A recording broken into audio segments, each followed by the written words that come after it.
Hi, I'm Angela Walters from Quilting is My Therapy, and I love machine quilting with rulers. Machine quilting with rulers is one technique that can grow with machine quilters no matter their skill level. So whether you're brand new at machine quilting or have plenty of years of experience, you're gonna love it. Not only do rulers help you create designs that are difficult to freehand, they allow you to create those designs consistently over the whole quilt. I'm excited to announce that for the first time you can get all of my Creative Grids machine quilting rulers in two thicknesses, one for high shank machines and one for low shank machines. In general, you'd use the 1/4 inch thick acrylic rulers for machine quilting on a long arm or a high shank sewing machine. This thickness is desirable for those machines because it prevents the foot of your machine from slipping over your ruler. And if you've ever had that happen, you know it's not fun. It breaks the needle, it breaks the ruler, you pee your pants. I mean, in theory. But if you have a low shank sewing machine, that 1/4 inch thickness is going to be too thick to allow the ruler to slide up right next to the foot, preventing you from making beautiful quilting designs. In this case, you would want to use a thinner machine quilting ruler, about an 1/8 inch thick. It's best to figure out what kind of shank your sewing machine has before picking out a ruler. That will prevent you from buying one that isn't compatible with your machine. But how do you know if your sewing machine is a high shank or a low shank? I am so glad you asked. The shank on a sewing machine is the metal rod at which the presser foot attaches to. And where that foot attaches will determine whether your machine is a high shank or a low shank. To measure how high your shank is, you're going to measure from the center of the hole where that screw goes in to the bottom of the machine with your foot in the down position. A high shank machine will have about an inch from the bottom of the sewing machine to the hole where the screw goes in. In this ruler, I know that this marking line is 1 inch, so that means that this is a high shank sewing machine. For these kind of machines, I'm going to use the 1/4 inch thick machine quilting rulers.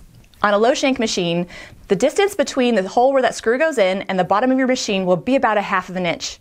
In this case, you're going to use the 1/8 inch thick machine quilting rulers. Now, if you're measuring and you still can't quite figure out whether your machine is high shank or low shank or somewhere in between, you can always reach out to your sewing machine manufacturer. Or you can use this handy trick to see which rulers to use on your machine. If you have two regular rotary cutting rulers handy, stack them on top of each other, and this will approximate about 1/4 inch. Then place them snug against the foot on all 4 sides.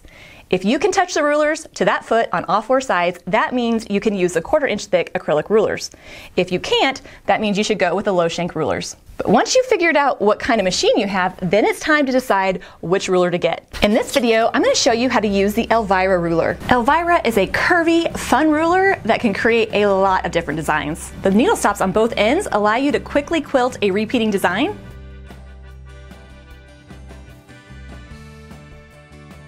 Depending on how you position the ruler, you can create wavy lines that echo each other, mirror each other, or even overlap each other.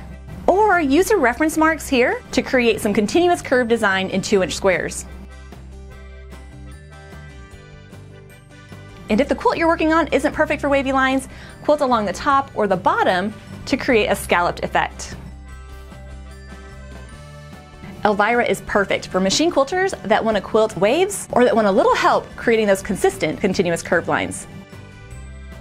And as you can see, the possibilities are endless. All my Creative Grids machine quilting rulers are made with high quality acrylic, have the Creative Grids grip on the back to keep the ruler from sliding, and markings in black and white, which means you'll see them no matter what color fabric you're using. To learn more about this ruler or any of my machine quilting rulers with Creative Grids, check the description box in the link below.